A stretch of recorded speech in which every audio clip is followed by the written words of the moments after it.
Tim from Your 6 Tech. Today in this video, I'm going to show you how to change your profile background theme very easily on your Xbox One. So in the upper left side of the screen, I'm going to go to my profile and select that on the home screen here. Then here is my profile. I'm going to go to my profile. Now I can go to where it says customize profile. And then I'm going to go to where it says change theme. So this will change the background. So currently I just have my main image in the background. So let's go to this. And then I can choose something else. So I can go to, let's go to Call of Duty and set this as my background. Or Call of Duty Modern Warfare 2. And then here's Halo.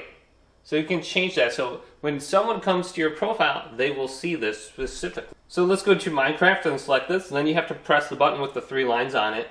Otherwise it will not save. So you can see it's saved in the background now.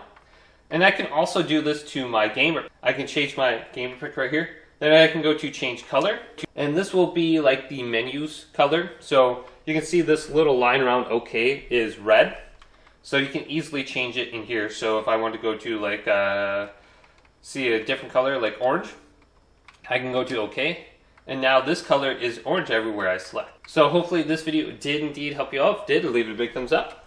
And subscribe to my channel down below for more tech videos coming up next on Your 6 Tech.